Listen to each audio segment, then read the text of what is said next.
Assalamualaikum warahmatullahi wabarakatuh. Saya perwakilan dari kelompok saya akan menjabarkan tentang definisi spektrum autisme. Apa sih spektrum autisme itu? Anak yang seperti apa gitu loh.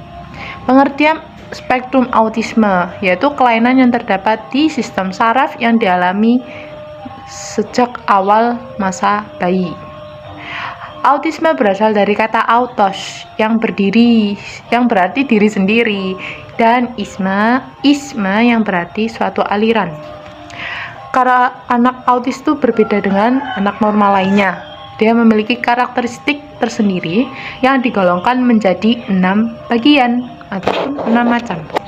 Yang pertama yaitu dalam bidang interaksi sosial.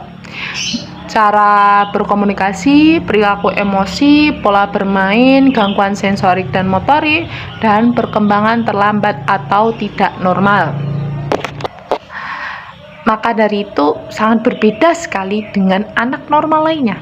Pertama kali autis dikenal oleh Leo Kanner pada tahun 1943.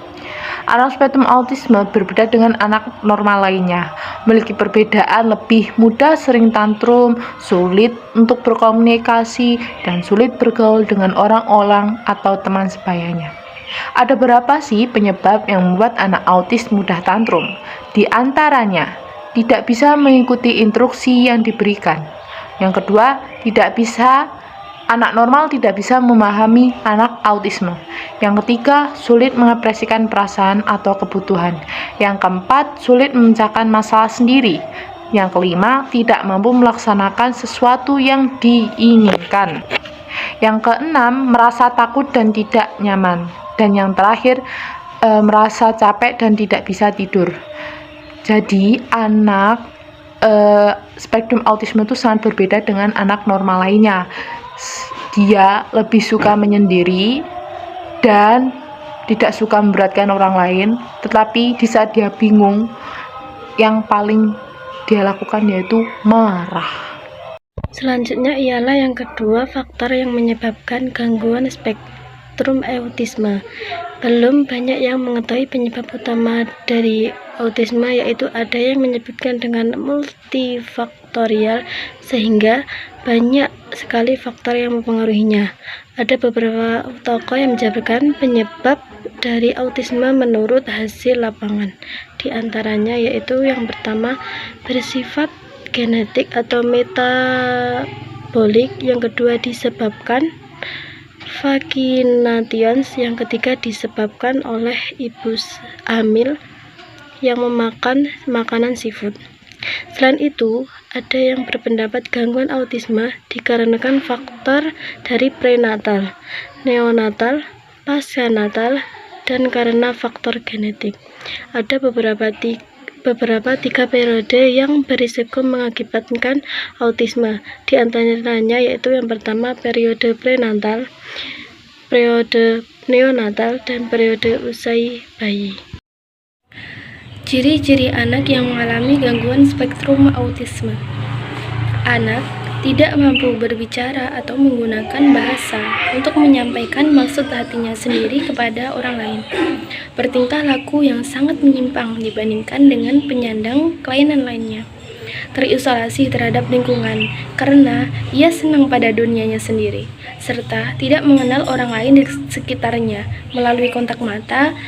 Selanjutnya, jenis autisme yang bisa menyerang anak. Yang pertama, gangguan autis menurut waktu munculnya. Dibedakan menjadi dua, yaitu yang pertama, autis sejak bayi atau klasik. Yang kedua, autis regresi.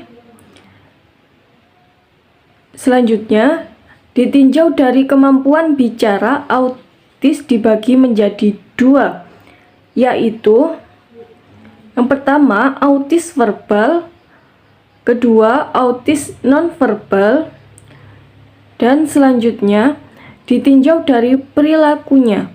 Autis dibagi menjadi tiga, yaitu autis hiperaktif, dua, autis yang hipoaktif, dan yang ketiga, autis autis yang agresif.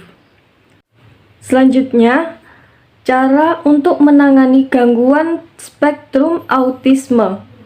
Yang pertama ada kelas transisi, kedua program pendidikan terpadu, ketiga pendidikan inklusi, keempat pendidikan khusus anak autistik, kelima program sekolah di rumah, dan yang keenam panti atau gria rehabilitasi autis. Selanjutnya yaitu macam-macam terapi untuk gangguan anak spektrum autisme.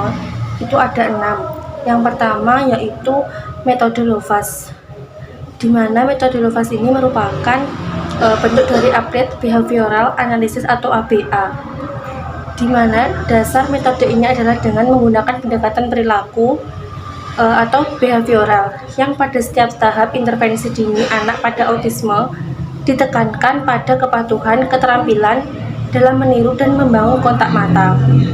Yang kedua yaitu pendekatan TEACH atau Treatment and Educational of Autism and Communication Handicapped Children, yang dikembangkan di University of North Carolina, berasal dari sebuah proyek penelitian anak dimulai pada tahun 1964 oleh Dr. Eric Skobler dan Dr. Robert Reicher. Yang ketiga, terapi okupasi, di mana terapi okupasi ini berfokus untuk membentuk kemampuan hidup sehari-hari. Terapi okupasi adalah salah satu jenis terapi kesehatan yang merupakan bagian dari rehabilitasi medis. Yang keempat, terapi musik. Biasanya terapi musik ini sebagai sesuatu yang menyenangkan bagi anak. Anak-anak biasanya sangat menyukai bentuk, menyentuh, dan juga bunyi yang dihasilkan dari alunan musik tersebut. Yang kelima, terapi wicara. Terapi wicara ini bertujuan agar kemampuan berbicara anak autisme jadi terdongkrak. Mereka yang telah sukses menjalani terapi ini akan mudah bercakap-cakap. Bahkan ada beberapa anak autis yang kemampuan bahasanya di atas anak-anak normal.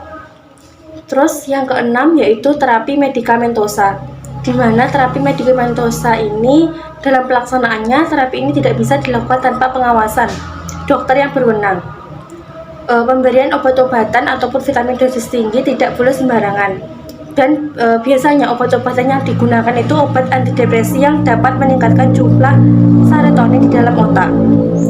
Cukup sekian presentasi dari kami. Apabila ada kurang dan lebihnya kami mohon maaf. Akhiran, wassalamualaikum warahmatullahi wabarakatuh.